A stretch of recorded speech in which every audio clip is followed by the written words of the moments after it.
In Our Time by Ernest Hemingway. Chapter 1. Everybody was drunk. The whole battery was drunk, going along the road in the dark. We were going to the Champagne. The lieutenant kept riding his horse out into the fields and saying to him, "I'm drunk, I tell you, mon vieux. Oh, I am so soused." We went along the road all night in the dark, and the adjutant kept riding up alongside my kitchen and saying, "You must put out. It's dangerous. It will be observed." We were 50 kilometers from the front, but the adjutant worried about the fire in my kitchen. It was funny going along that road. That was when I was a kitchen corporal. Chapter 2. The first matador got the horn through his sword hand, and the crowd hooted him out. The second matador slipped, and the bull caught him through the belly, and he hung onto the horn with one hand and held the other tight against the place, and the bull rammed him wham against the wall, and the horn came out, and he lay in the sand, and then he got up, like crazy drunk, and he tried to slug the men carrying him away and yelled for his sword, but he fainted. The kid came out and had to kill 5 bulls because you can't have more than 3 matadors, and the last bull, he was so tired he couldn't get the sword in. He couldn't hardly lift his arm. He tried 5 times, and the crowd was quiet because it was a good bull, and it looked like him or the bull, and then he finally made it. He sat down in the sand and he puked, and they held a cape over him while the crowd hollered and threw things down into the bull ring. Chapter 3. A minaret stuck up in the arm of the Adriapole across the mud flats. The carts were jammed for 30 miles along the Karagach Road. Water buffalo and cattle were hauling carts through the mud. No end, no beginning.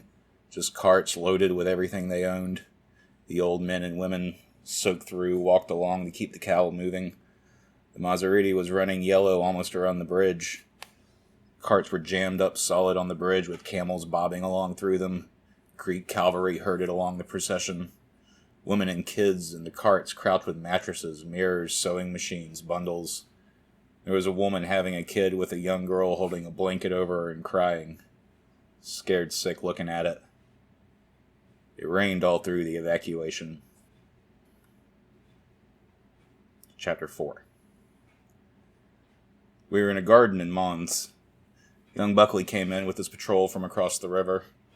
The first German I saw climbed over the garden wall. We waited till he got one leg over and then potted him. He had so much equipment on and looked awfully surprised and fell down into the garden. Then 3 more came further down the wall. We shot them. They all came just like that. Chapter 5. It was a frightfully hot day. We jammed an absolutely perfect barricade across the bridge. It was simply priceless. A big old wrought iron gating from the front of the house. It's too heavy to lift, and you could shoot through it, and they'd have to climb over it. It was absolutely topping. They tried to get over it, and we potted them from 40 yards. They rushed it, and officers came out alone and worked on it. It was an absolutely perfect obstacle. Their officers were very fine. We were frightfully put out when we heard the flank had gone, and we had to fall back.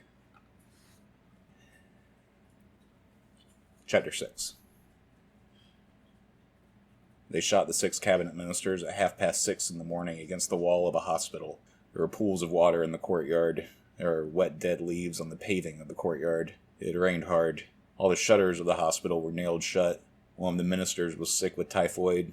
2 soldiers carried him downstairs and out of the rain. They tried to hold him up against the wall, but he sat down in a puddle of water. The other 5 stood very quietly against the wall. Finally, the officers told the soldiers it was no good trying to make him stand up. When they fired the first volley, he was sitting down in the water with his head on his knees. Chapter 7. Nick sat down against the wall of the church where they had dragged him to be clear of the machine gun fire in the street. Both legs stuck out awkwardly. He had been hit in the spine. His face was sweaty and dirty. The sun shone on his face. The day was very hot.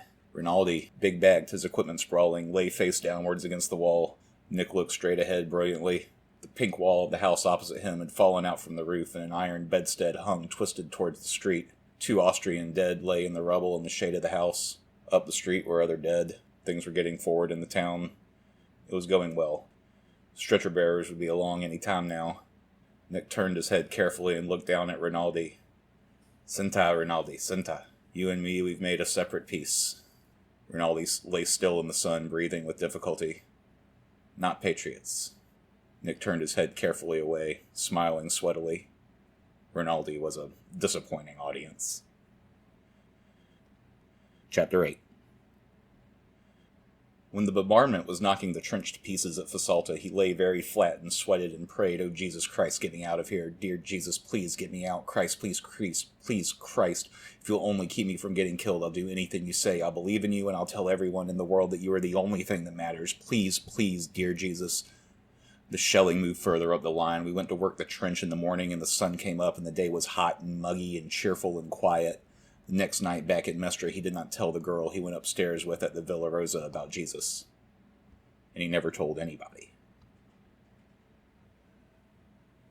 Chapter 9. At 2 o'clock in the morning, the Hungarians got into a cigar store at 15th Street and Grand Avenue. Drevitz and Boyle drove up from 15th Street Police Station in a Ford. The Hungarians were backing their wagon out of an alley. Boyle shot one of the seat of the wagon and took one out of the wagon box. Drevitz got frightened when he found out they were both dead. "Hell, Jimmy," he said, "you oughtn't to have done it. There's liable to be a hell of a lot of trouble." "They're crooks, ain't they?" said Boyle. "They're wops, ain't they? Who the hell is going to make any trouble?" "That's all right maybe this time," said Drevitz. "But how'd you know they were wops when you bumped them?" "Wops," said Boyle. "I can tell wops a mile off." Chapter 10. One hot evening in Milan, they carried him up onto the roof and he could look out over the top of the town. There were chimney swifts in the sky. After a while, it got dark and the searchlights came out. The others went down and took the bottles with them. He and Ag could hear them below on the balcony. Ag sat out on the bed. She was cool and fresh in the hot night. Ag stayed on night duty for 3 months. They were glad to let her. When they operated on him, she prepared him for the operating table, and they had a joke about a friend or enema. He went under the anesthetic holding on tight to himself so that he would not blab about anything during the silly talkie time. After he got on crutches, he used to take the temperature so Ag would not have to get up from the bed. There were only a few patients, and they all knew about it. They all liked Ag. As he walked back along the halls, he thought of Ag in his bed. Before he went back to the front, he went to the Duomo and prayed. It was dim and quiet, and there were other people praying. They wanted to get married, but there was not enough time for the banns, and neither of them had birth certificates. They felt as though they were married, but they wanted everyone to know about it, and to make it so they could not lose it. Ag wrote him many letters that he never got until the armistice. 15 came in a bunch, and he sorted them by the dates and read them all straight through. They were about the hospital, and how much she loved him, and how it was impossible to get along without him, and how terrible it was missing him at night. After the armistice, they agreed he should go home to get a job so they might be married. Ag would not come home until he had a good job and could come to New York to meet her. It was understood that he would not drink, and he did not want to see his friends or anyone in the States, only to get a job and be married. On the train from Padova to Milan, they quarreled about her not being willing to come home at once. When they had to say goodbye in the station at Padova, they kissed goodbye, but were not finished with the quarrel. He felt sick about saying goodbye like that.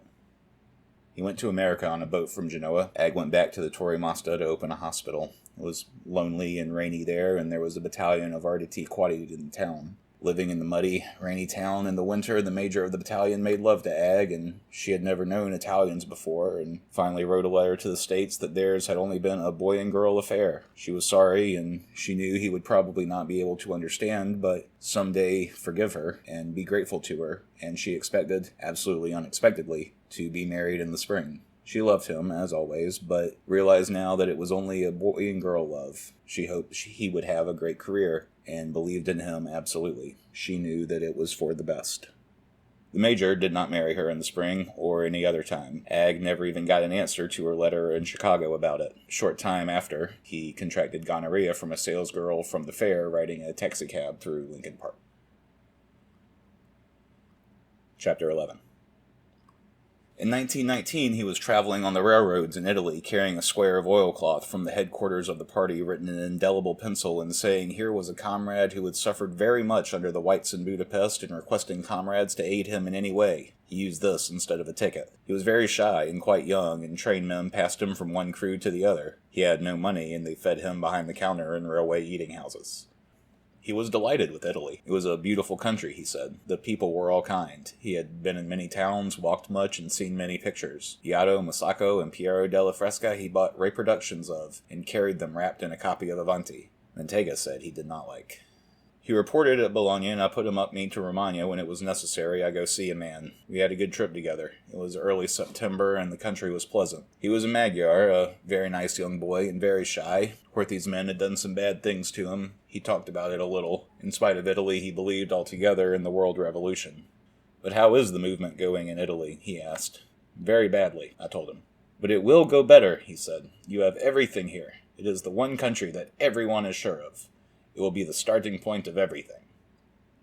At Bologna, he said goodbye to us to get on the train to Milano, and then to Assato to walk over the pass into Switzerland. I spoke to him about the Mantegas in Milano. No, he said very shyly, he did not like the Mantegas. I wrote out for him where to eat in Milano and the addresses of comrades. He thanked me very much, but his mind was already looking forward to walking over the pass. He was very eager to walk over the pass while the weather held good. The last I heard of him, the Swiss had him in jail near Sion. Chapter 12. They whacked the white horse on the legs, and he kneed himself up. The picador twisted the stirrups straight and pulled and hauled up into the saddle. The horse's entrails hung down in a blue bunch and swung backward and forward as he began to canter, the monos whacking him on the back of his legs with the rods. He cantered jerkily along the Biera. He stopped stiff, and one of the monos held his bridle and walked him forward. The picador kicked in his spurs, leaped forward, and took his lance at the bull. Blood pumped regularly from between the horse's front legs. He was nervously wobbly. The bull could not make up his mind to charge. Chapter 13. The crowd shouted all the time and threw pieces of bread down into the ring, then cushions and leather wine bottles, keeping up the whistling and yelling. Finally, the bull was too tired from so much bad sticking and folding his knees and laid down, and one of the Cudera leaned over his neck and killed him with the puntillo. The crowd came over the Biera, over the Toro, and grabbed the two men and held him and cut off some of the pigtail and was waving it, and a kid grabbed it and ran away with it. Afterwards, I saw him at the cafe. He was short with a brown face and quite drunk, and he said after all it had happened before like that. I am not really a good bullfighter. Chapter 14. If it happened right down close in front of you, you could see Vialta snarl at the bull and curse him, and when the bull charged he swung back up firmly like an oak when the wind hits it, his legs tight together, the muleta trailing and the sword following the curve behind. Then he cursed the bull, flopping the muleta at him, and swirling back from the charge, his feet firm, the muleta curving, and each swing the crowd roaring. When he started to kill it, it was all the same rush. The bull looked at him straight in the front, hating. He drew out the sword from the folds of the muleta and sighted with the same movement and called out to the bull, "Toro, Toro!" And the bull charged, and Violetta charged, and just for a moment they became one. Violetta became one with the bull, and then it was over, Violetta standing straight and the red kilt of the sword sticking out dually between the bull's shoulders. Violetta, his hand up at the crowd, and the bull roaring blood, looking straight at Violetta and his legs caving. Chapter 15. I heard the drums coming down the street, and the fiefs and the pipes, and then they came around a corner, all dancing, the street full of them. Meniera saw him, and then I saw him. When they stopped for the music for the crouch, he hunched down in the street with them, and when they all started it again, he jumped up and went dancing down the street. He was drunk all right. "You go after him," said Meniera. "He hates me." So I went down and caught up with them and grabbed him, and while he was crouched down waiting for the music to break loose, and said, "Come on, Luis, for Christ's sake, you've got bulls this afternoon." He didn't listen to me. He was listening so hard for the music to start. I said, "Don't be a damn fool, Luis. Come on back to the hotel." And the music started up again, and he jumped up and twisted away from me and started dancing. I grabbed his arm, and he pulled loose and said, "Oh, leave me alone. You're not my father." I went back to the hotel, and Meiera was on the balcony looking out to see if I'd be bringing him back. He went inside when he saw me and came downstairs disgusted. "Well," I said, "after all, he's just an ignorant Mexican savage." "Yes," Meiera said, "and who will kill his bills after he gets a Codiga?" "We, I suppose," I said. "Yes, we," said Meiera. "We kill the savage's bulls, and the drunkard's bulls, and the Ryu dancer's bulls. Yes, we kill them. We kill them all right. Yes, yes, yes." Chapter 16. Meiera lay still, his head on his arms, his face in the sand.